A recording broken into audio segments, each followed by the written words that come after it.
ಗುರು ಪ್ರಾರ್ಥನೆಯೊಂದಿಗೆ ಮಂಗಳಾಚರಣದ ಶ್ಲೋಕ ನಂತರ ವ್ಯಾಖ್ಯಾನ. ಓಂ ಶ್ರೀ ಗಣೇಶಾಯ ನಮಃ. ಗುರುವೇ ಸರ್ವಲೋಕಾನಾಂ ಭಿಷಜೇ ಭವರೋಗಿಣಾಂ ನಿಧಯೇ ಸರ್ವವಿದ್ಯಾನಾಂ ಶ್ರೀ ದಕ್ಷಿಣಾಮೂರ್ತಯೇ ನಮಃ. ಓಂ ನಮೋ ಭಗವತೆ ವಿರಾಜೇಶ್ವರಾಯ. ಓಂ ಮಹಾಸರಸ್ವತ್ಯೈ ನಮಃ. ಓಂ ಶ್ರೀ ಗಣೇಶಾಯ ನಮಃ. ಹರಿ ಓಂ ತತ್ಸತ್. ಓಂ ಶ್ರೀ ಪರಮಾತ್ಮನೇ ನಮಃ. ಪ್ರಾರ್ಥನಾ ಶ್ಲೋಕಗಳು. ಭಗವದ್ಗೀತಾ.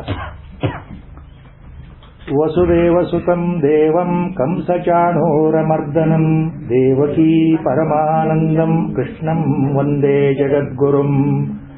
ಮೂಕಂ ಕರೋತಿ ವಾಚಾಲಂ ಪಂಗುಂ ಲಂಘಯತೆ ಗಿರಿಂ ಯತ್ಕೃಪಾತಮಹಂ ವಂದೇ ಪರಮಾನಂದಮಾಧವಂ.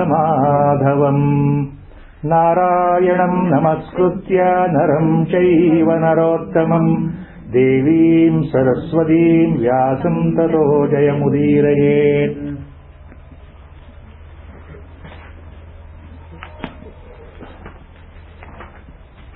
Last time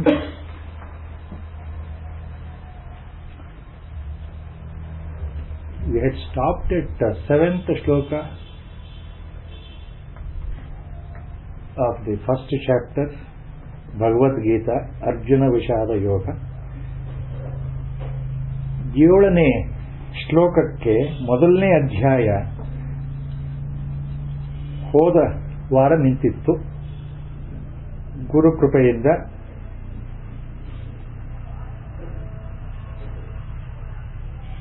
ಇಲ್ಲಿ ಏನಾಗ್ತಾ ಇದೆ ಅಂದ್ರೆ, ಸಂಜಯ ವರ್ಣನೆ ಮಾಡ್ತಾ ಇದ್ದಾನೆ ಧೃತರಾಷ್ಟ್ರನಿಗೆ ಯುದ್ಧದ ಪ್ರಾರಂಭದಲ್ಲಿ ಏನಾಗ್ತಾ ಇದೆ ಅಂತ. ಇಲ್ಲಿ ಯುದ್ಧದ ಪ್ರಾರಂಭದ ಸಮಯದಲ್ಲಿ ದ್ರೋಣಾಚಾರ್ಯರ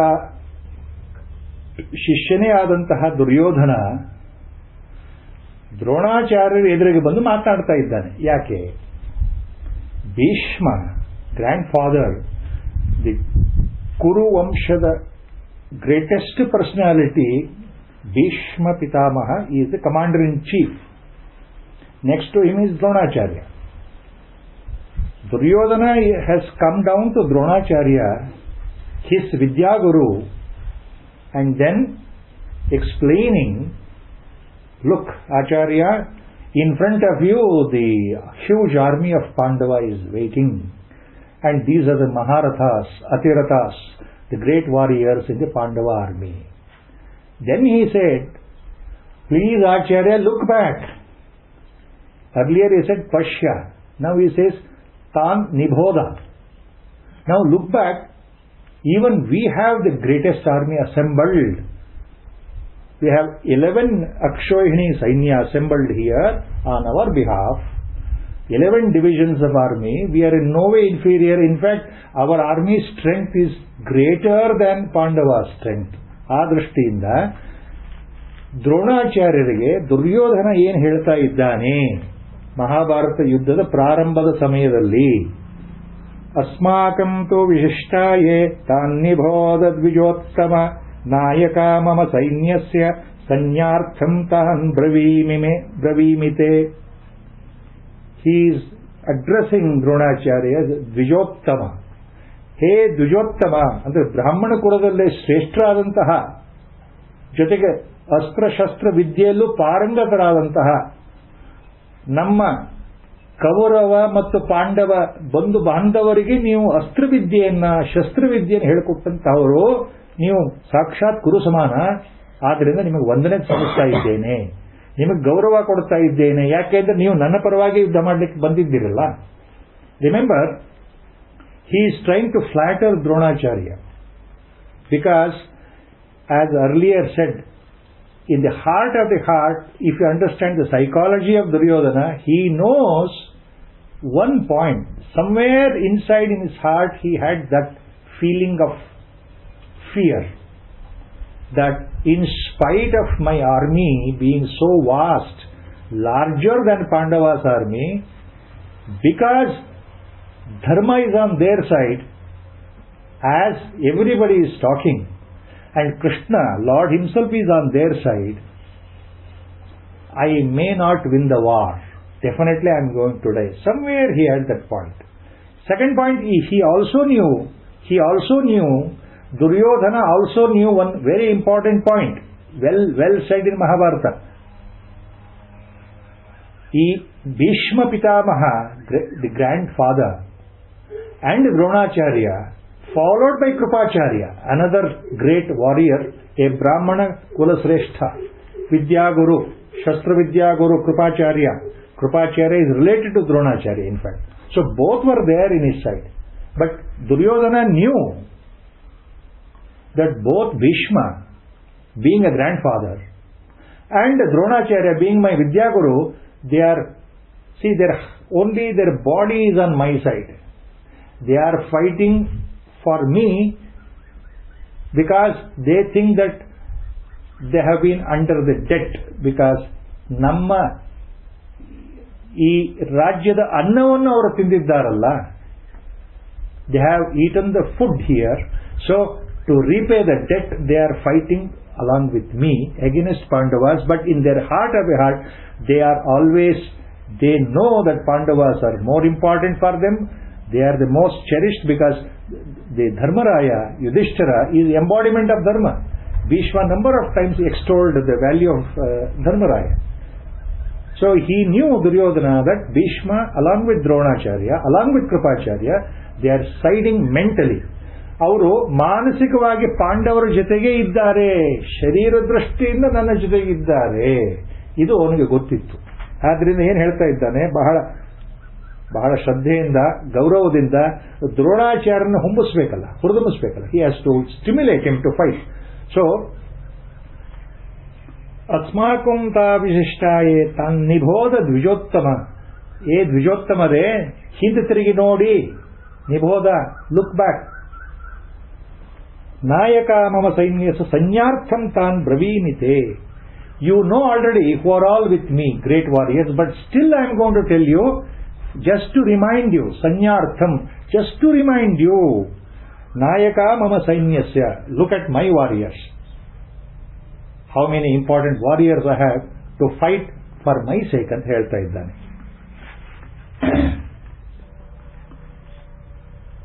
ಇಲ್ಲಿ ಒಂದು small point will come here. Everybody knows in Mahabharata, the characters, that Duryodhana is on the wrong side. Duryodhana is nothing but embodiment, or his whole character is based on adharma. ಅವನಿಗಿರತಕ್ಕಂತಹ ಅಸೂಯೆ, ಮತ್ಸರ. See, he was more passionate and total hatredness towards his cousin brothers, Pandavas, from the childhood. How many times he tried to kill them by so many methods, everybody knew. And with all that, ಆತನಲ್ಲಿ ನ್ಯಾಯ ಇಲ್ಲ, ನೀತಿ ಇಲ್ಲ, ನಡತೆ ಇಲ್ಲ, ಧರ್ಮ ಇಲ್ಲ. ಅವನಲ್ಲಿ ಇರೋದು ಹಠ. He was totally adamant. With all the other qualities, he was adamant not to part with his Rajya, half the kingdom. All that is due to Dharmaraya, half the kingdom, he was not ready. Somehow he wanted to be there as the entire alone single emperor of Hastinapura. ಅದು ಅವನ ಮನಸ್ಸಲ್ಲಿ ಇತ್ತಲ್ಲ. ಪಾಂಡವರು ಇರೋ ತನಕ ಅವರಿಗೆ ನಾನು ರಾಜ್ಯವನ್ನು ಬಿಟ್ಟುಕೊಟ್ರೆ ನಾನು ಏಕಚಕ್ರಾಧಿಪತಿ ಆಗೋದಿಲ್ಲ. He had that feeling that he should be the only surviving emperor of entire Kuru dynasty, entire Aryavrata. That was his sole burning ambition. For that, anything to any extent he is ready to go and do adharma. Knowingly, not that Duryodhana did not know adharma. Knowingly well, his mind propelled. He was so adamant. ಮೊದಲೇ ಹೇಳಿದ್ದೆ, ಯಾರು ಎಷ್ಟು ಉಪದೇಶ ಮಾಡಿದ್ರು, with all their might, with all their convincing ability, people went on advising, starting from Vidura onwards. Finally Krishna also advised him, but still he did not budge. No, I will not even give even a single small point of property to them. If they want, let them fight with me ಅಂತ ಹೇಳ್ತಾನಲ್ಲ. ಸೂಜಿ ಮನೆ ಜಾಗ ಕೊಡೋದಿಲ್ಲ, ಅವ್ರು ಯುದ್ಧ ಮಾಡಲಿ ಅಂತ. ಎಲ್ಲವೂ ಗೊತ್ತಿದೆ ದುರ್ಯೋಧನನಿಗೆ. What is psychology behind it, why he became so adamant, knowingly well that whole Kuru dynasty will go to, it will be totally annihilated. ಈ ಯುದ್ಧದಲ್ಲಿ, ಮಹಾಯುದ್ಧದಲ್ಲಿ ಸರ್ವನಾಶ ಆಗತ್ತೆ ಅಂತ ಗೊತ್ತಿದ್ರೂ ಸಹ ಯಾಕೆ ಅವನಿಗೆ ಆ ಭಾವನೆ ಬರ್ತಾ ಇದೆ? ಯುದ್ಧ ಆಗಲೇಬೇಕು. ಇದು ಅರ್ಥ ಮಾಡ್ಕೊಳ್ಬೇಕು ಅಂದ್ರೆ, why Duryodhana is having such a mentality. Total annihilation of the whole Kuru dynasty. 11 ಅಕ್ಷೋಹಿಣಿ ಸೈನ್ಯ, 7 ಅಕ್ಷೋಹಿಣಿ ಸೈನ್ಯ and the Pandava, totally 18, all the 18 Akshoni Sainya, they will be murdered, they will be killed. Ultimately it happens like that. Except the 5 Pandavas, including their 5 Upa-Pandavas, the children of Pandavas, including Abhimanyu, the son of Arjuna, born out of Subhadra, all get killed. ಎಲ್ಲರೂ ಹೋಗ್ತಾರೆ, 5 ಜನ ಪಾಂಡವರು ಉಳಿತಾರಲ್ಲ. ಇದು ಇಷ್ಟೆಲ್ಲ ಗೊತ್ತಿದ್ದು why he is after war. ಇದಕ್ಕೆ ಉತ್ತರ ಮುಂದೆ ಬರುತ್ತೆ. When we go to the 13th chapter, you will get details of that. Same question Arjuna asks. ಇದೇ ಪ್ರಶ್ನೆ in another way Arjuna asks Krishna. ಏನು ಪರಮಾತ್ಮ ಇದು? ಜನಗಳು ಗೊತ್ತಿದ್ದು ಯಾಕೆ ತಪ್ಪು ಮಾಡ್ತಾ ಇದ್ದಾರೆ, ಯಾಕೆ ಪಾಪ ಕರ್ಮಗಳನ್ನು ಮಾಡ್ತಾ ಇದ್ದಾರೆ? ಗೊತ್ತಿದ್ದು, knowingly well, why people are propelled to do adharma, why people are compelled to do papa, evil deeds, why? See, that is a question Arjuna puts, that comes in 13th chapter. That question is relevant today also, as our Gurudev has given the Vyakhyana. If you go through 13th chapter, 36th shloka, the Vyakhyana is so beautiful.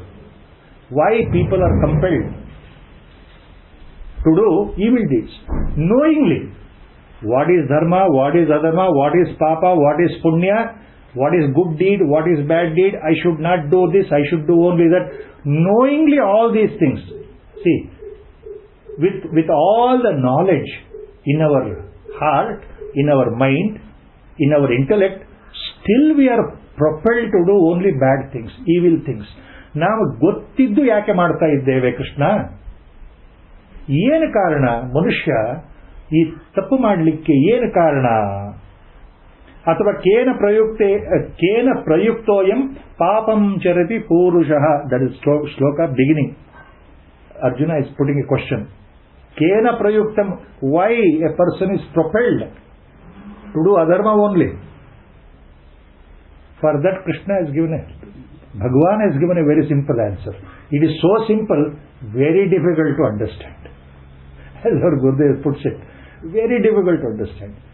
He says, why people do wrong things, evil things, bad things, always nishiddha karma, papa karma, ಗೊತ್ತಿದ್ದು ಯಾಕೆ ಮಾಡ್ತಾರೆ? Because ಕಾಮಯೇಷ ಕ್ರೋಧಯೇಷ ರಜೋಗುಣ ಸಮುದ್ಭವ. The shloka next starts 37. That is the answer. ಯಾಕೆ ಮಾಡ್ತಾರೆ ಅಂದ್ರೆ, ರಜೋಗುಣದಲ್ಲಿರತಕ್ಕಂಥ ಅವರ ಸ್ವಭಾವ ಇದೆಯಲ್ಲ, the rajas, the guna of action propels them. Because of rajoguna, along with the rajoguna, what is born immediately is kama ಮತ್ತೆ krodha. Kama yesha, krodha yesha, rajoguna samudbhava. So out of rajoguna, out of that hyperactivity, sensation of hyperactivity, the desire, the passion, and krodha, wrath, hatredness,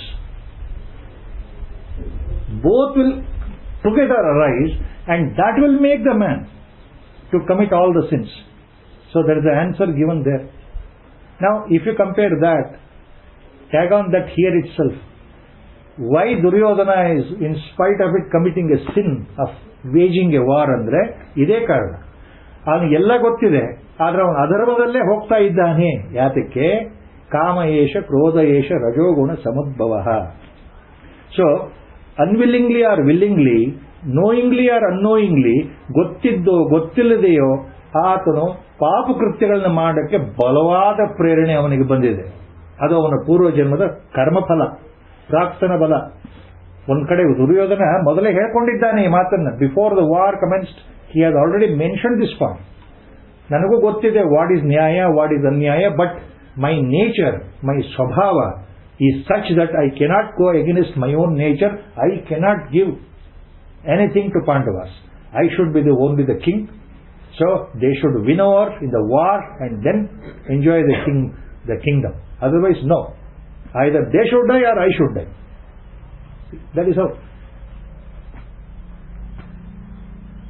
So, ಇಲ್ಲಿ ದ್ರೋಣಾಚಾರ್ಯರು ಏನ್ ಹೇಳ್ತಾ ಇದ್ದಾನೆ ಕೈ ಮುಕ್ಕೊಂಡು ದುರ್ಯೋಧನ, ಭವಾನ್ ಭೀಷ್ಮಶ್ಚ ಕರ್ಣಶ್ಚ ಕೃಪಶ್ಚ ಸಮಿತಿಂಜಯಃ ಅಶ್ವತ್ಥಾಮಾ ವಿಕರ್ಣಶ್ಚ ಸೌಮದತ್ತಿ ತಥೈವ ಚ.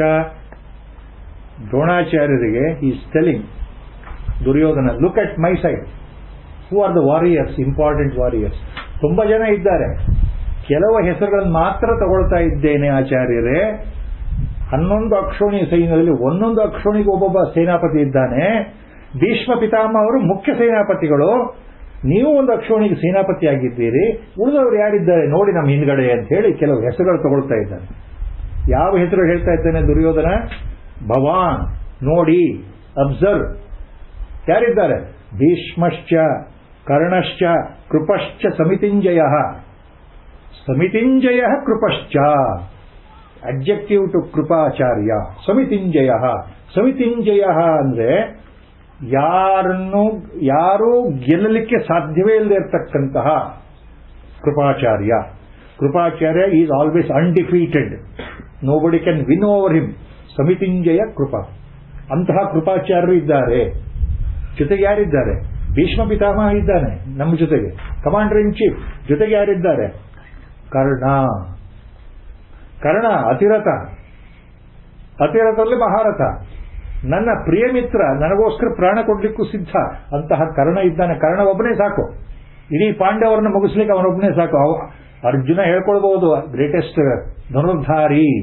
Arjuna may claim that he is the greatest archer in the world, but I know that Karna is the greatest. He is there with us. Illi, you have to remember one thing.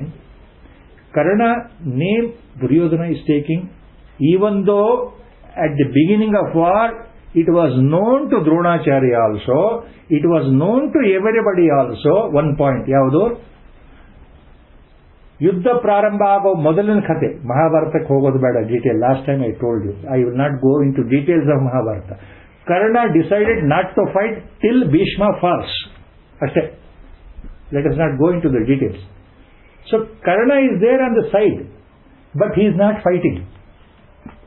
Bhishma Pitamaha ಬದುಕಿರೋ ತನಕ ನಾನು ಯುದ್ಧ ಆಡಲ್ಲಪ್ಪ Duryodhana.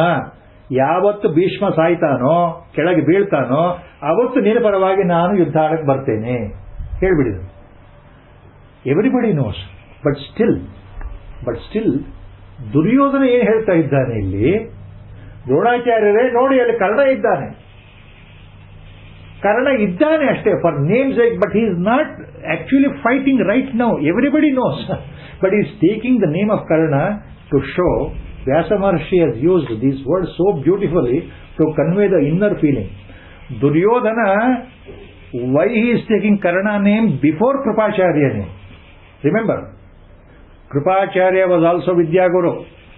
Bhishma ಹೆಸರು ತಗೊಂಡ್ಮೇಲೆ ಕೃಪಾಚಾರ್ಯ ಹೇಳಬೇಕಾಗಿತ್ತು, ಆಮೇಲೆ ಕರ್ಣ ಹೇಳ್ಬೋದು.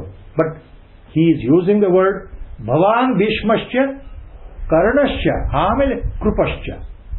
He is taking the name of Karna in the beginning only, after Bhishma. Because the commentators, all acharyas have said this point very clearly.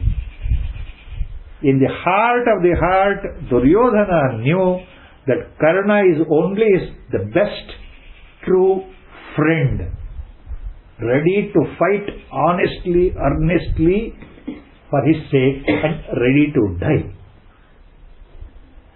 All others, Bhishma and Dronacharya, Kripacharya, they are half-hearted approach. They are having that attachment towards Pandavas. Karna has no attachment to Pandavas.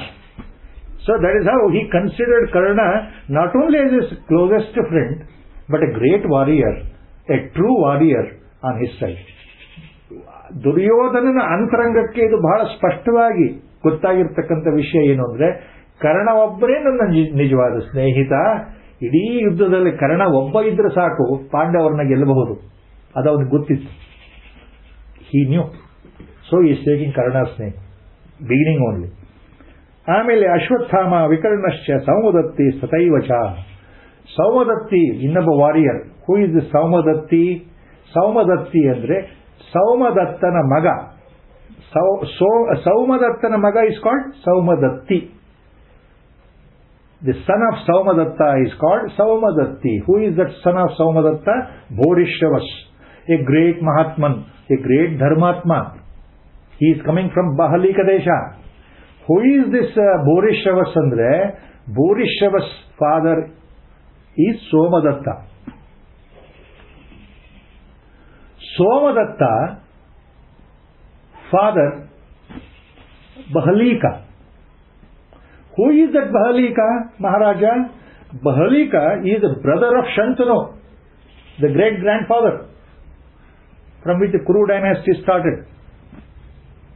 So, parampara in that generation line, Bhurishavas is there as a Senapati. So, Bhurishavas come from the family of Bahalika, brother of Shantanu. Not only that, he was a great Mahatma, Dharmatma. Yaru? Bhurishavas. And then he says Vikarna word. Vikarna is also there as Senapati of one Akshoyini. Acharya nodi Vikarna iddane. Vikarna is also great Mahatma. Mahatma andre he was a great personality, a great Dharmatma who knew what is Dharma, what is Adharma. But being a younger brother of Duryodhana, Vikarna is younger brother of Duryodhana. He had to follow what the elder brother gives Ajna. Agin Kaladalli, you remember, elder brother was almost like father.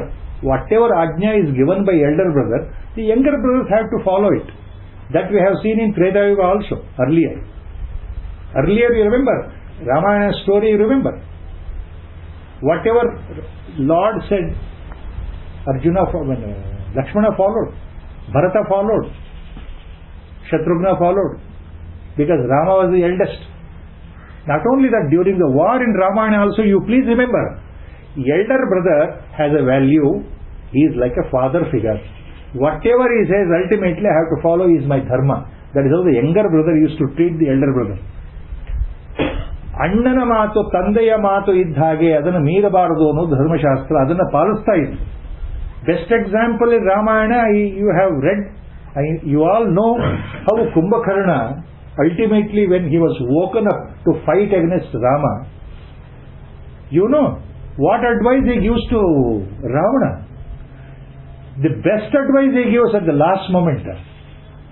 Kumbhakarna ರಾವಣನಿಗೆ ಎಂತಹ ಉಪದೇಶ ಕೊಡ್ತಾನೆ ಅಂದ್ರೆ, ನೀನು ಮಾಡ್ತಾ ಇರೋ ತಪ್ಪಲ್ಲಪ್ಪ ಅಣ್ಣ, ನೀನು ಪರಸ್ತ್ರೀನ ಅಪಹರಿಸ್ಕೊಂಡ್ ಬಂದಿದ್ದಿಲ್ಲ. You have kidnapped a married lady, brought her, imprisoned her in this island, Lanka. Just because you are a king and emperor, can you do that? Against her will and wish, you may be king, but you have done wrong. And that Rama has come, he is on the righteous side, he wants to take away his wife, he has come to fight you, and what you have done is adharma, what he is doing is dharma. And you want me to fight against him? I know that I will be killed. Rama, ಏನು ಅಂತ ನಿನ್ಗೆ ಗೊತ್ತಿದೆಯಾ ಅಣ್ಣ? ಆತನ ಯುದ್ಧ ಆಡಿದರೆ ನನ್ನ ಸಾವು ನಿಶ್ಚಿತ, ನಿನ್ನ ಸಾವು ನಿಶ್ಚಿತ. ಎಲ್ಲಾ ಉಪದೇಶ ಮಾಡಿದ್ದಾನೆ Kumbhakarna. You have to read Ramayana. You know the best ಉಪದೇಶ is given from Kumbhakarna only. Just like Vibhishana gave ಉಪದೇಶ to Ravana before Vibhishana left the camp. ಯಾವ ರೀತಿ ಉಪದೇಶ ಅಂದ್ರೆ, ಕೊನೆಗೆ ಏನ್ ಹೇಳ್ತಾನೆ, ಆಜ್ಞೆ ಮಾಡ್ತಾನಲ್ಲ ರಾವಣ, ನೀನು ನನ್ನ ತಮ್ಮ, ನಾನು ಹೇಳ್ದ ಕೇಳ್ತೀಯೋ ಇಲ್ವೋ, ಯುದ್ಧ ಮಾಡಬೇಕು ನನ್ನ ಪರವಾಗಿ ಅಂದಾಗ ಕೊನೆಗೆ ಹೇಳ್ತಾನೆ ವಿಭೀಷಣ. ಕುಂಭಕರ್ಣ ಏನ್ ಹೇಳ್ತಾನೆ, ಹೇಳಿದ್ದೆಲ್ಲ ಹೇಳಬೇಕಾಗಿತ್ತು, ನಾನು ತಿಳಿಸಿ ಹೇಳಿದೆ, ಆದ್ರೆ ನೀನು ನನ್ನ ಅಣ್ಣ ಆದ್ದರಿಂದ ನಿನ್ನ ಆಜ್ಞೆ ಪಾಲನೆ ಮಾಡೋದು ನನ್ನ ಧರ್ಮ. ನಾನು ಸಾಯ್ತೀನಿ ಯುದ್ಧದಲ್ಲಿ, ರಾಮನ ಬಾಣದಿಂದ ಹತನಾಗ್ತೇನೆ, ಅದಕ್ಕಿಂತ ಇನ್ನು ಮೋಕ್ಷ ಪ್ರಾಪ್ತಿ ಇನ್ಯಾವುದೂ ಇಲ್ಲ, ಸಿದ್ಧವಾಗಿದ್ದೇನೆ, ನಿನ್ನ ಪರವಾಗಿ ಯುದ್ಧ ಮಾಡ್ತೇನೆ ಅಂತ ಹೊರಡ್ತಾರೆ. See, that is how. So Vikarna here is the younger brother of Duryodhana. Bhavan Bhishmascha Karnascha Krupascha Samitinjaya Ashwathama Vikarnascha Saumadatti Stataicha.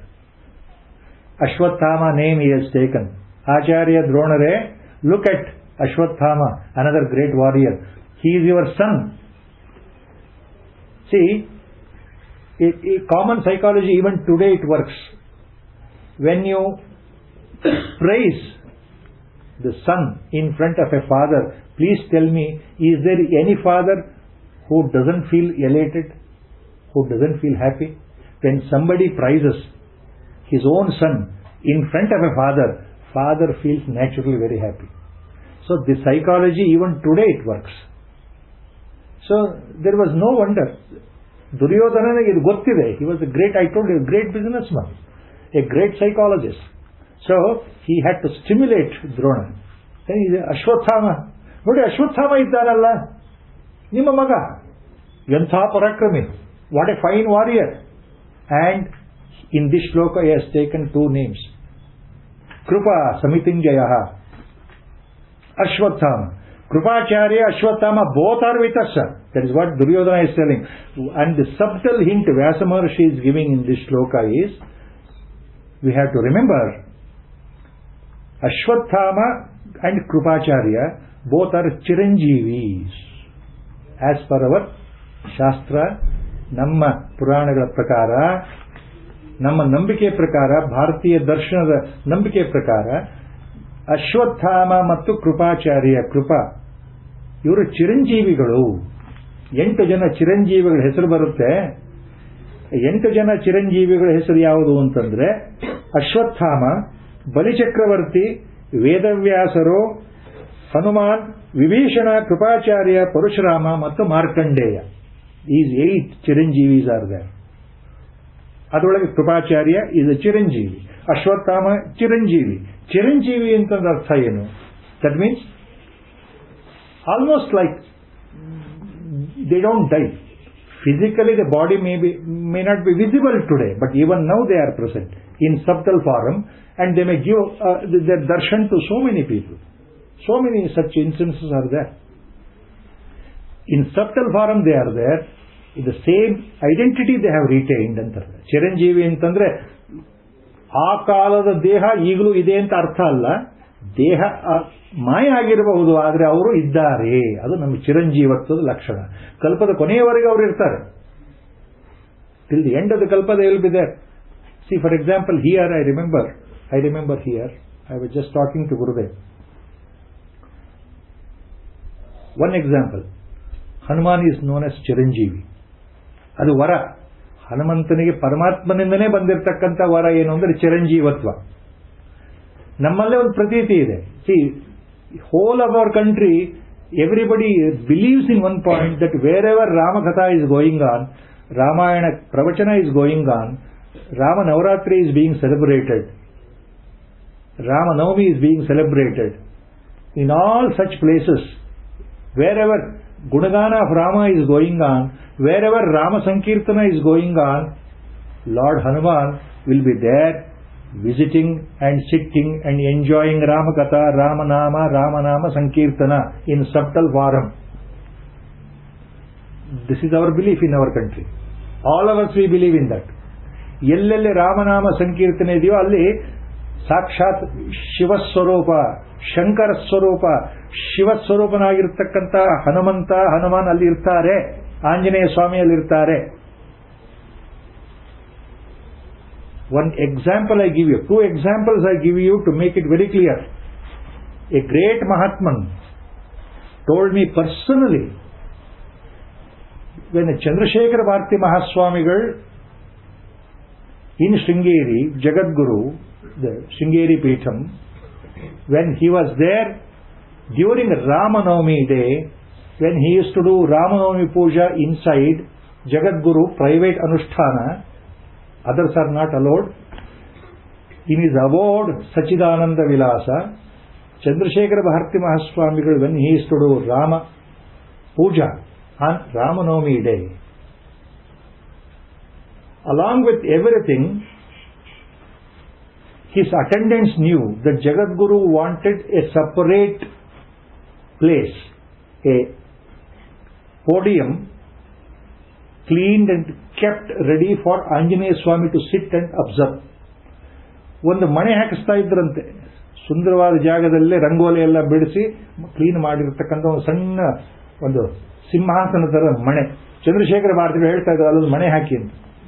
ಇವರು ಇಲ್ಲಿ ಪೂಜೆ ಮಾಡ್ತಾ ಇದ್ರೆ ಅಲ್ಲಿ ಮಣೆ ಹಾಕಿ ಅಂತ ಹೇಳೋರು. ಯಾಕೆ? ಅಲ್ಲಿ ಸಾಕ್ಷಾತ್ ಆಂಜನೇಯ ಸ್ವಾಮಿ ಬಂದು ಕೂತಿರ್ತಾನೆ ಅಂತ. ಇದು ಚಂದ್ರಶೇಖರ ಭಾರತಿಗಳು ಹೇಳಿದ ಮಾತು.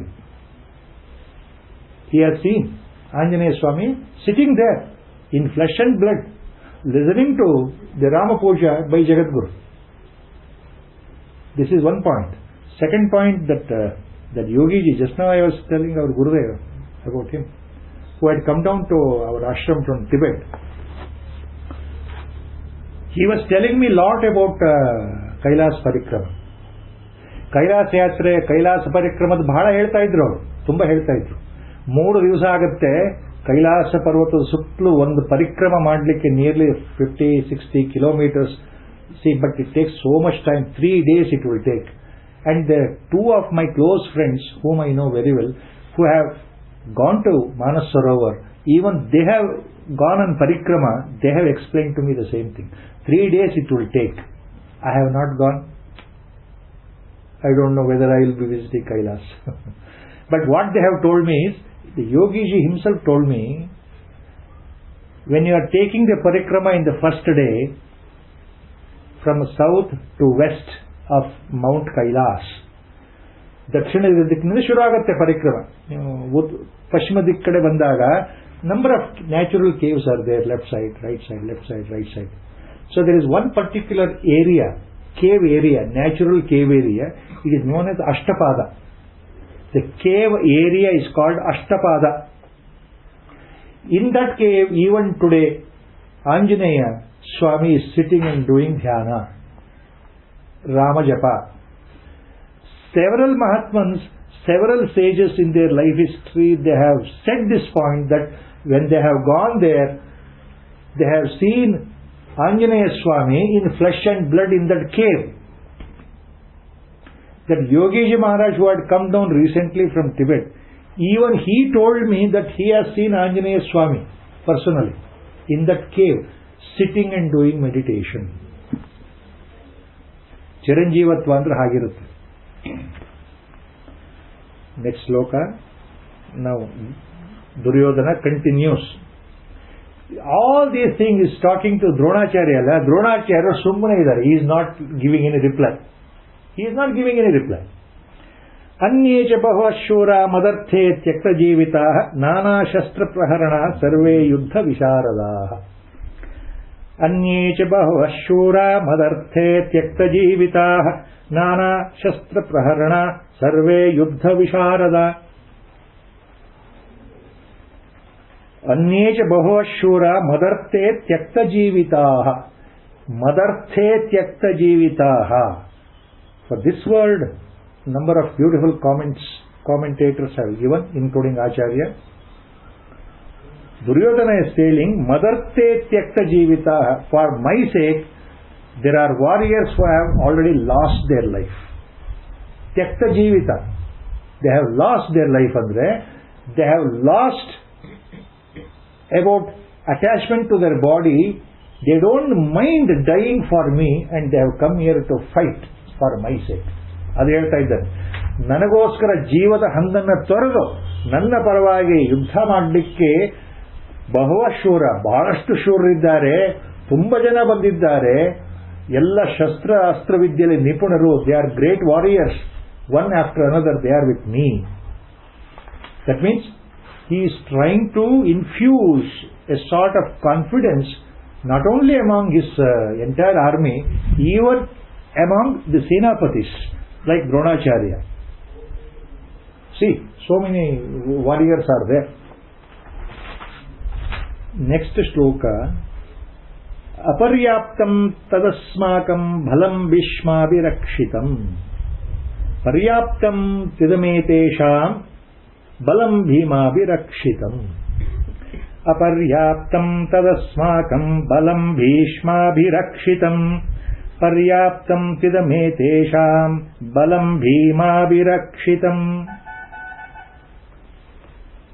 in the two Charanas, Duryodhana, psychology observe. He is telling to Dronacharya. ಏನು ಹೇಳ್ತಾ ಇದ್ದಾರೆ? ಅಪರ್ಯಾಪ್ತಂ ತದಸ್ಮಾಕಂ ಬಲಂ ಭೀಷ್ಮಾಭಿರಕ್ಷಿತಂ. ನನ್ನ ಸೈನ್ಯ, ನನ್ನ ಏನು 11 ಅಕ್ಷೋಣಿ ಸೈನ್ಯ ಇದೆಯಲ್ಲ, ಎಷ್ಟು ಬಲಶಾಲಿಯಾಗಿದೆ ಅಂದರೆ ಲಿಮಿಟ್ಲೆಸ್. ಅಪರ್ಯಾಪ್ತಂ, ಲಿಮಿಟ್ಲೆಸ್. ಯಾಕೆ? Number wise it is more. 11 ಅಕ್ಷೋಹಿಣಿ against 7 ಅಕ್ಷೋಹಿಣಿ of Pandavas. So number wise we are great. Number 1. Number 2, the chief commander is Bhishma. The whole our army is controlled and protected by Bhishma. Bhishma virakshitam. Bhishma alone is enough to annihilate the Pandavas army, because Duryodhana knew very well Bhishma cannot be killed. Even Bhishma Pitamaha has made this point very clear to everyone, even before the war. Nobody can kill me. He has told the same point to Pandavas also. None of you can kill me. Because it's Ichhamarani. Bhishma is a great jnani. Ichhamarani. So Duryodhana knew Bhishma cannot be touched upon. Bhishma cannot be killed. So my army is protected by Bhishma Pitamaha. So limitless. Aparyaptam tadasmakam balam. Paryaptam tidametesham balam bhima abhirakshitam. Opponent army bagge, what word is using? Paryaptam, it is limited. See, Pandava's army is limited and it is protected by Bhima. Bhima abhirakshitam. Subtle point here.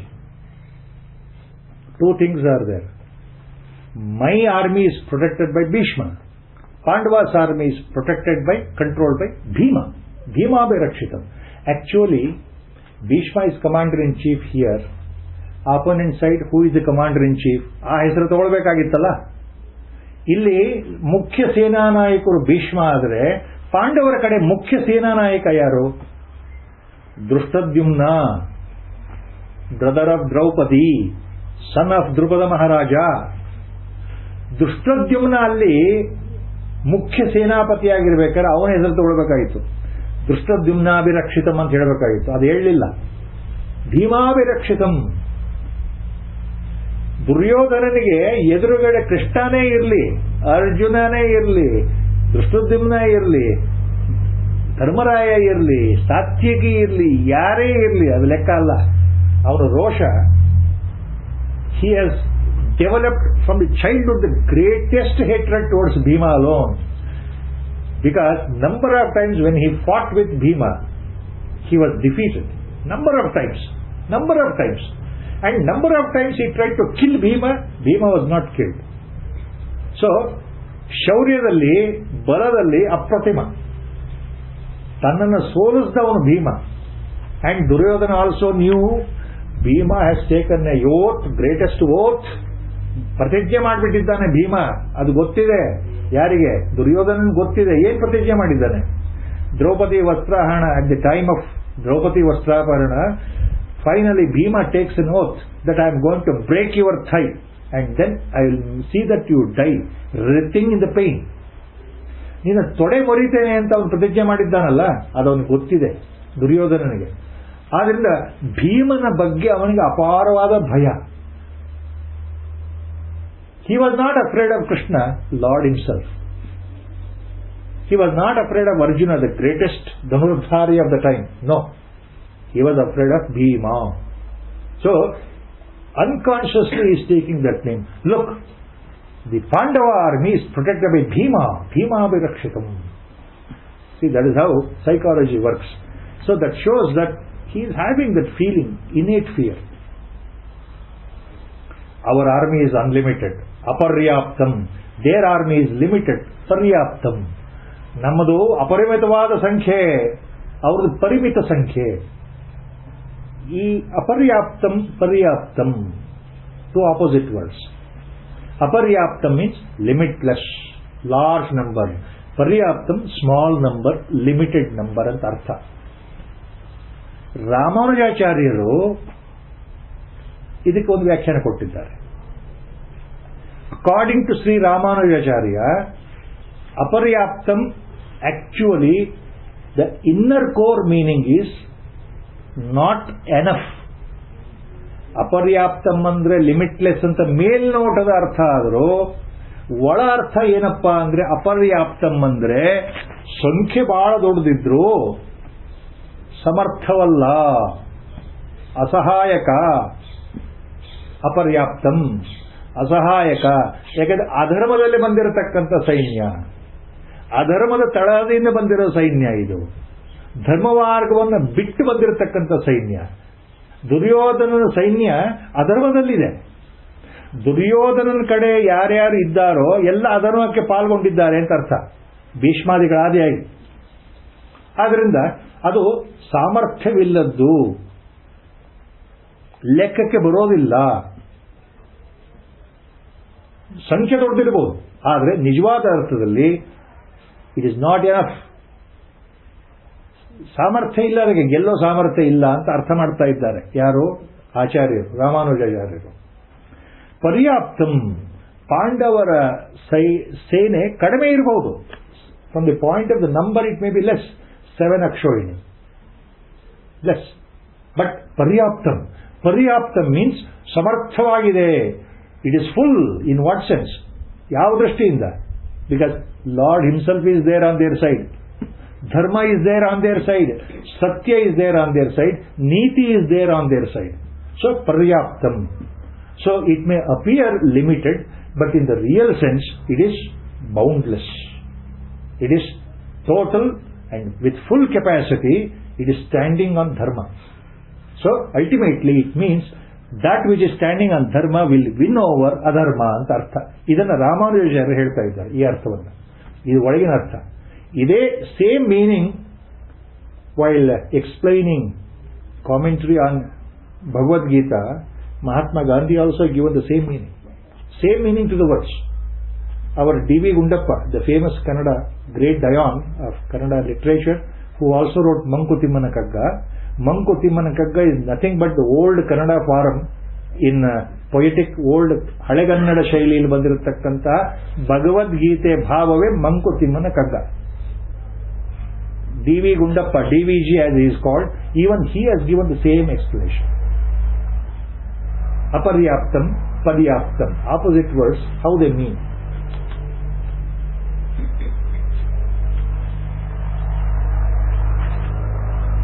Next, after saying all these things, Duryodhana to Dronacharya.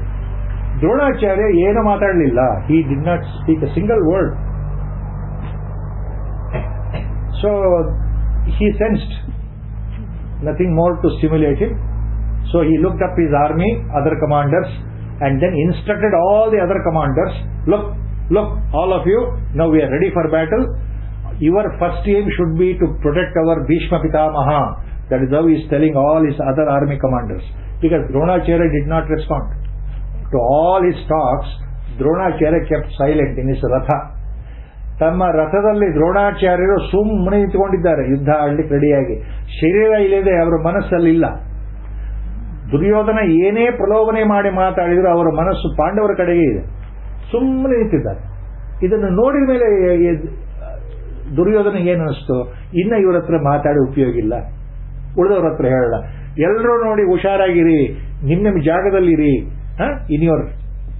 in your strategic position, stay and be alert and look after Bhishma Pitamaha. See that no harm comes to him. ಯುದ್ಧ ಪ್ರಾರಂಭ ಆಗೋ ಮೊದಲೇ ಈ ಮಾತು ಹೇಳ್ತಾ ಇದ್ದಾನೆ. ಮುಂದಿನ ಶ್ಲೋಕ, ಅಯನೇಷು ಚ ಸರ್ವೇಷು ಯಥಾ ಭಾಗಮವಸ್ಥಿತಾಃ ಭೀಷ್ಮಮೇವಾಭಿರಕ್ಷಂತು ಭವಂತ ಸರ್ವ ಏವ ಹಿ. Duryodhana is giving order to the all other army units. ಅಯನೇಷು ಚ ಸರ್ವೇಷು ಯಥಾ ಭಾಗಮವಸ್ಥಿತಾಃ ಭೀಷ್ಮಮೇವಾಭಿರಕ್ಷಂತು ಭವಂತ ಸರ್ವ ಏವ ಹಿ. Look after Bhishma Pitamaha. Observe your strategic locations. Have an eye on Bhishma, because he should not be harmed. ತನ್ನ ಕಡೆಯವರು ಹೇಳ್ತಾ ಇದ್ದಾನೆ ಎಲ್ಲ ಸೇನಾಪತಿಗಳಿಗೆ, ಎಲ್ಲ ಯುದ್ಧ ಆಗೋ ಸಮಯದಲ್ಲಿ ಯುದ್ಧ ಆಗ್ತಾ ಇರಬೇಕಾದ್ರೆ ಒಂದು ಕಣ್ಣು ವೈರಿ ಮೇಲಿದ್ರೆ ಒಂದು ಕಣ್ಣು ಭೀಷ್ಮ ಮೇಲಿದೆ. You have an eye on Bhishma also, you have to protect him. Why is making this point very clear? That he knew very well, the psychology again here. He knew very well Bhishma is Ajeya. He cannot be killed. But his heart is towards Pandavas. ಅವರಿಗೆ ಪಾಂಡವರ ಬಗ್ಗೆ ವಾತ್ಸಲ್ಯ ಜಾಸ್ತಿ ಇದೆ, ಪುತ್ರಭಾವ ಜಾಸ್ತಿ ಇದೆ ಗೊತ್ತಿತ್ತು. ಯಾವುದೋ ಕಾರಣಕ್ಕೆ ಯುದ್ಧ ಮಾಡೋದು ಅವರು ನಿಲ್ಲಿಸಿಬಿಟ್ರೆ, ಅರ್ಜುನ ಯಾವುದೋ ಒಂದ್ಸಲ ಇವರು ಯುದ್ಧ ಮಾಡೋದು ಕೈ ಬಿಟ್ಟಾಗ ಅವನು ಬಾಣ ಹೊಡೆದು ಬಿಟ್ರೆ ಇವರು ಸತ್ತೋಗ್ತಾರಲ್ಲ. While waging the war he may stop suddenly, then opponent will throw the arrow and then he may die. So if Bhishma dies ಅಂದ್ರೆ I am finished. That was this innate fear. ಅರ್ಜುನನಿಗೆ ಆ ಶಂಕೆ, ಅಧೈರ್ಯ ಬಹಳ ಇತ್ತು. ಭೀಷ್ಮ ಪಿತಾಮಹರು ನೆಲಕ್ಕೆ ಉರುಳಿದರೆ, ಹತರಾದರೆ ಯಾವುದೋ ಒಂದು ಕಾರಣದಿಂದ ನಮ್ಮ ಹಿತಶ್ರೀ ಆಗತ್ತೆ, ನಾವು ಗೆಲ್ಲೋದಿಲ್ಲ. ಅವನಿಗೆ C the war is so interesting here. Duryodhana started the war with A negative feeling only. ನಾವು ಗೆಲ್ಲಲ್ಲ, ನಾವು ಸೋಲ್ತೇವೆ, ನಾವು ಸಾಯ್ತೇವೆ, ನಮ್ಮ ಕಡೆ ಅಧರ್ಮ ಇದೆ, ನಾನು ಮಾಡ್ತಾ ಇರೋ ತಪ್ಪು. ಅವನಿಗೆ 5 ಗ್ರಾಮ ಕೇಳಿದ್ರು, ಅದನ್ನಾರು ಕೊಡಬೇಕೋ ಇಲ್ವೋ? ಅರ್ಧ ರಾಜ್ಯ ಬೇಡಪ್ಪ, 5 ಗ್ರಾಮ ಕೊಡು ಅಂತ ಕೇಳಿದ ಕೃಷ್ಣ, ಅದನ್ನು ನಾನು ಕೊಡಲಿಲ್ಲ. At least 1 village he has, I did not give. See, he knows all those things. So somewhere that guilt feeling is there. So he has come to the war with a negative attitude that I am going to die, I am not going to win. See, even modern psychology, warfare, strategic warfare, analysts will say the same thing. What they say? If you enter into a battle with a feeling that I am going to die anyway, you will never win the war. If you start a war thinking that anyway I am going to die, I am not going to win the war, andre definitely will die. Everybody knows that. So ಅದಕ್ಕೋಸ್ಕರ ಹೇಳ್ತಾ ಇದ್ದಾನೆ Duryodhana, look after Bhishma ಪಿತಾಮಹ correctly. ಇಷ್ಟೆಲ್ಲ ಆದರೂ ದ್ರೋಣಾಚಾರ್ಯ ಏನು ಮಾತಾಡಲಿಲ್ಲ. ಆಯ್ತು, ಇನ್ನು ವಾರ್ ಶುರು ಆಗಬೇಕಲ್ಲ. Bhishma Pitamaha looked what is happening, he knew everything, he knew what is going to happen. ಏನ್ ಮಾಡೋದು ಇವನಿಗೆ? ಇನ್ನೇನು ಯುದ್ಧ ಶುರು ಆಗಬೇಕಲ್ಲ. ಇವನ chief commander in chief, he has to start the war. So he looks at Duryodhana just to please him, just to see that he comes out in the mood. ದುರ್ಯೋಧನನಿಗೆ ಖುಷಿ ಆಗಲಿ, ಸಂತೋಷ ಉಂಟಾಗಲಿ ಅಂಥೇಳಿ ಕೊನೆಗೆ ಭೀಷ್ಮ ಪಿತಾಮಹ ಎದ್ದು ನಿಂತ್ಕೊಂಡು ಸಿಂಹನಾದವನ್ನು ಮಾಡ್ತಾರಂತೆ. ಸಿಂಹನಾದ ಮಾಡ್ತಾರೆ ಅಂದ್ರೆ ಜೋರಾಗಿ ಕಿರ್ಚೋದು, ಜೋರಾಗಿ ಕಿರ್ಚೋದು. ದಟ್ ಇಸ್ ದ ನೆಕ್ಸ್ಟ್ ಶ್ಲೋಕ. ತಸ್ಯ ಸಂಜನಯನ್ ಹರ್ಷಂ ಕುರು ವೃದ್ಧ ಪಿತಾಮಹ ಸಿಂಹನಾದಂ ವಿನಿದ್ಯೋಚ್ಚೈ ಶಂಖಂ ದದ್ಮೌ ಪ್ರತಾಪವಾನ್. ತಸ್ಯ ಸಂಜನಯನ್ ಹರ್ಷಂ, ಅವನಿಗೆ ಸಂತೋಷವಾಗಲಿ, ದುರ್ಯೋಧನನಿಗೆ ಖುಷಿಯಾಗಲಿ. Let Duryodhana be pleased because Dronacharya has not spoken a single word so far. So let me see that Duryodhana is pleased.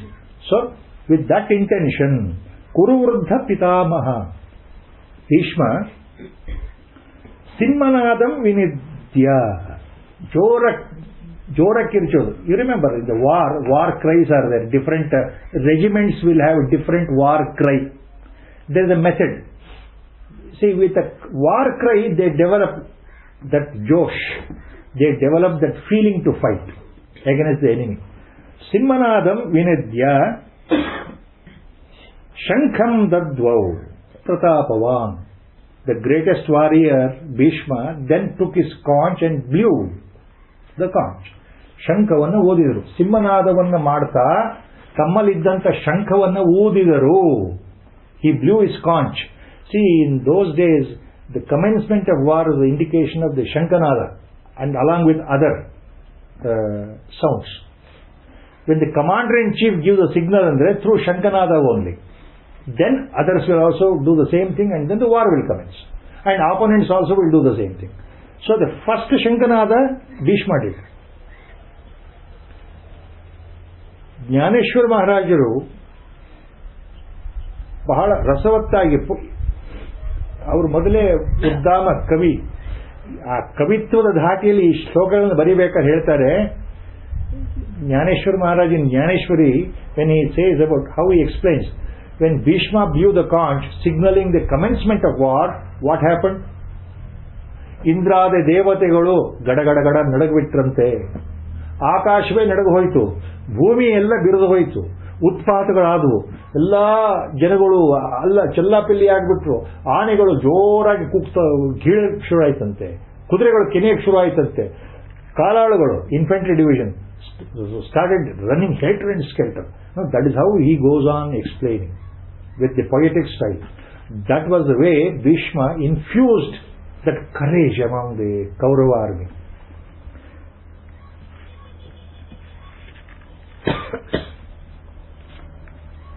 Then what happened? All others took the cue, started using their own dhol, damaru, bugle, trumpets, all those things, one by one. So thousands and thousands started using their instruments and then started making sounds. Tata shankascha bheryascha panavanaka gomukha sahasaivabhya hanyanta sashabdastumulo bhavat. Tata shankascha bheryascha panavanaka gomukha sahasaiva vyahanyanta sashabdastumulo bhavat. In this shloka, all different instruments, shankha, bheri, panava, anaka, gomukha, these are the names used to the instruments used at that time by the army in order to produce the sound, either by blowing conch and trumpets and bugles, or by using the drums and drumsticks, different types of dhols, pakavaj, dholaks, nagari, so many things. So different types of instruments were used to denote the start of the war. ಎಲ್ಲ ರೀತಿಯ ಶಬ್ದಗಳಿಂದ, ನಗಾರಿ, ಭೇರಿ, ತುತ್ತೂರಿ, ಕಹಳೆ, ಕೊಂಬು, ಈ ತರದ ವಾದ್ಯಗಳಿಂದ, ಶಂಖಗಳಿಂದ ಎಲ್ಲ ಸೇನಾಪತಿಗಳು ಜೋರಾಗಿ ಶಬ್ದವನ್ನು ಮಾಡುತ್ತಾ ಯುದ್ಧ ಪ್ರಾರಂಭ ಆಗೋದಕ್ಕೆ ಸೂಚನೆ ಕೊಟ್ಟರು ಕೌರವರ ಕಡೆಯಿಂದ. With this cue in the mind, Pandavas were ready on the other side. Now they also got ready. Bhishma Pitamaha, when he gave the signal, Pandavas also got ready themselves to fight.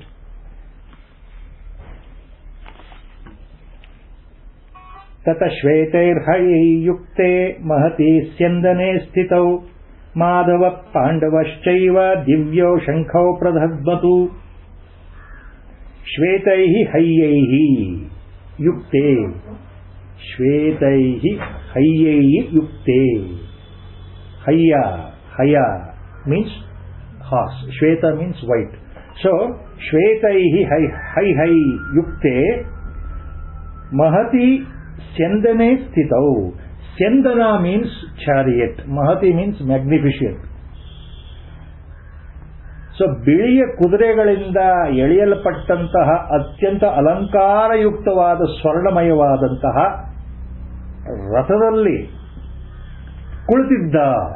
ಕುಳಿತಿರತಕ್ಕಂತಹ Madhava ಪಾಂಡವಶ್ಚೈವ ದಿವ್ಯೌ ಶಂಖೌ ಪ್ರದಧ್ಮತು.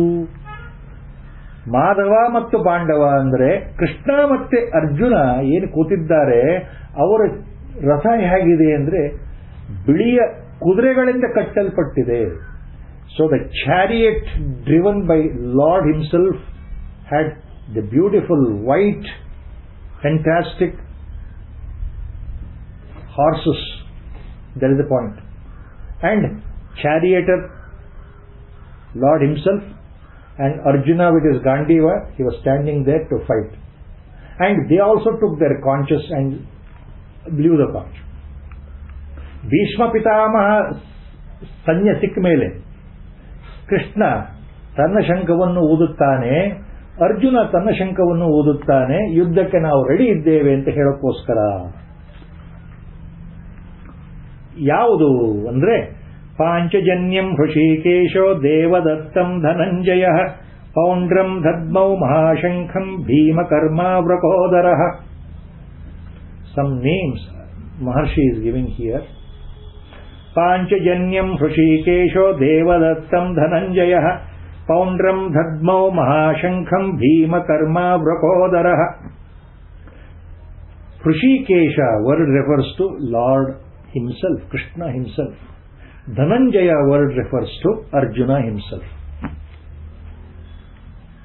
In the Gita Vyakhyana or in the 700 shlokas, number of names for Lord have been used by Vyasa Maharshi. Similarly, number of names have been used for Arjuna also. The names are Achyuta, Keshava, Janardhana, Hrishikesha. These are the most commonly used names. And Krishna. For Arjuna, what are the names used? Dhananjaya, Parantapa, Bharatarshava, Gudakesha. These are the names used for Arjuna. So in this sloka, Panchajanyam Hrishikesho Devadattam Dhananjaya. First Lord Krishna, see, interesting point. What is the subtle point in the sloka? Vyasa Maharshi is hinting us. The person who fights, he sits in the chariot. ಯುದ್ಧ ಆಡ್ತಕ್ಕಂತಹ ಯೋದ್ಧ ರಥದಲ್ಲಿ ಕೂತಿದ್ದಾನೆ ಬಿಲ್ಲನ್ನು ಹಿಡ್ಕೊಂಡು. ಸಾರಥಿ ಕೆಲಸ ಬರೀ ರಥ ನಡೆಸೋದು. The charioteer is not participating in the war. Only he has to control the horses movement of the chariot. Correct? He is not participating. So who has to first sound the bugle? Who has to sound the bugle first from the Pandava side? The commander-in-chief. Like Bhishma there, the commander-in-chief should sound the bugle. ಇಲ್ಲಿ ಯಾರು ಶಂಕ ಓದಬೇಕು ಅಂದ್ರೆ ಭೀಷ್ಮ ಪಿತಾಮಹ ಯಾವ ರೀತಿ ಮುಖ್ಯ ಸೇನಾಪತಿಯೋ, ಪಾಂಡವರ ಸೈನ್ಯಕ್ಕೆ ಯಾರು ಮುಖ್ಯ ಸೇನಾಪತಿ? ದೃಷ್ಟದ್ಯುಮ್ನ. ದೃಷ್ಟದ್ಯುಮ್ನ ತನ್ನ ಶಂಕವನ್ನು ಮೊದಲು ಓದುದ ಅಂತ ಹೇಳಬೇಕಾಗಿತ್ತು. ವ್ಯವಹಾರಿಕವಾಗಿ ಆಗಲಿಲ್ಲ. ಮಹರ್ಷಿಗಳು ಏನು ಹೇಳ್ತಾ ಇದ್ದಾರೆ ಈ ಶ್ಲೋಕದಲ್ಲಿ? ಪಾಂಡವರ ಕಡೆಯಿಂದ ಮೊದಲು ಯಾರು ಶಂಕವನ್ನು ಓದಿದ್ರು? Who gave the signal first that we are ready for battle? Chariot ಅಲ್ಲ, ಸಾರಥಿ, the driver of the chariot. There is no question of a driver of a chariot to give a signal to start the war. Krishna ಮೊದಲು ಇಲ್ಲಿ ಓದ್ತಾ ಇದ್ದಾನೆ ತನ್ನ ಅತ್ಯಂತ ಅಮೋಘವಾದಂತಹ ಶಂಖಕ್ಕೆ ಏನು ಹೆಸರಿದೆ? ಪಾಂಚಜನ್ಯ. ದ ನೇಮ್, ಪರಮಾತ್ಮನ ಶಂಖದ ಹೆಸರು ಪಾಂಚಜನ್ಯ. ಕೃಷ್ಣ ಮೊದಲು ಪಾಂಚಜನ್ಯವನ್ನು ತೆಗೆದು ಮೊಳಗಿದ್ದಂತೆ. ಆಮೇಲೆ Arjuna.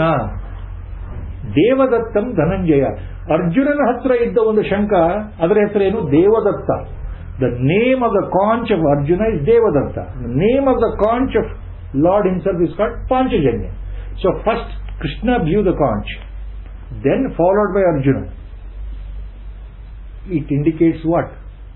Against norms of the war. Right? Technically. But here, what is the hint Maharshi is giving us? Lord himself starts the hint.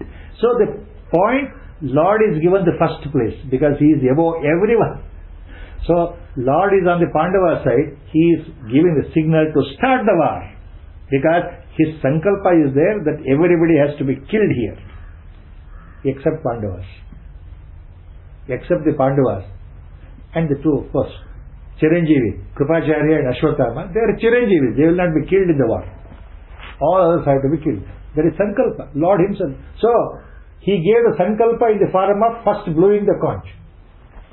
Panchajanyam Hrishikesho Devadattam Dhananjaya Paundram Dharmau Mahashankham Bhima Karma Vrukodara.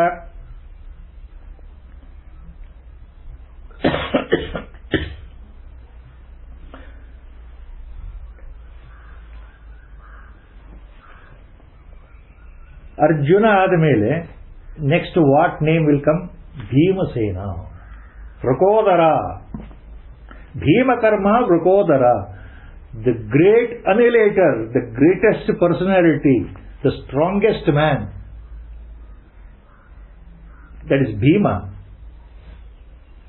With a special, his power of muscle power, the jait and his parakrama, his willpower, even alone he can annihilate the whole army of Kauravas.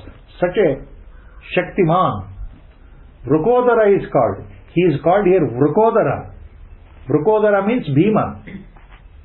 Bhimasena. Why is called Vrukodara? The hint here is because of his huge extra Herculean body, the body with the greatest strength, muscle strength and aparimita parakrama, limitless strength. Because why he developed such a body is because of his huge appetite. Apart from Jataragni, there was a special Agni in his stomach, as Maharshi says, Vraka. A special Agni means Vraka. Annandrenu. So that he could eat in large quantities, which common man cannot eat. Large quantity of food and then digest completely. So that is speciality for Bhima alone. So he was called Vrakodara. So he took out Poundram Dadmau Mahashankham. His conch is called Poundra.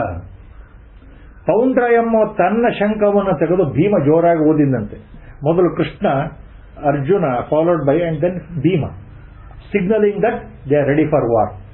Afterwards, Ananta Vijayam Raja Kunti Putro Yudhishthirah Nakula Sahadevascha Sughosha Manipushpakau.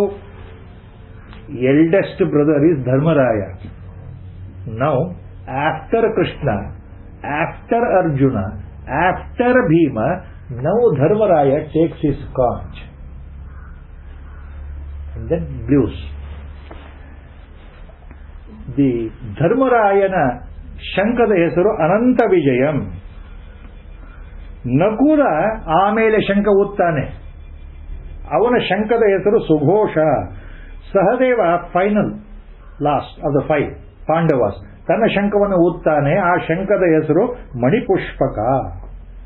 ಈ ರೀತಿ all the brothers now took out and then blew their conches, signaling that they are ready for the war.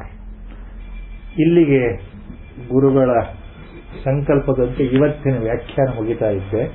ಸರ್ವರಿಗೂ ನಮಸ್ಕಾರ. ಮತ್ತೊಮ್ಮೆ ಮಂಗಳಾಚರಣದ ಶ್ಲೋಕದೊಂದಿಗೆ ಗುರುಗಳಿಗೆ ನಮಸ್ಕಾರಗಳನ್ನು ಸಲ್ಲಿಸ್ತಾ ಇವತ್ತಿನ ವ್ಯಾಖ್ಯಾನ ಮುಗಿತಾ ಇದೆ. ಮಂಗಳಾಚರಣದ ಶ್ಲೋಕ.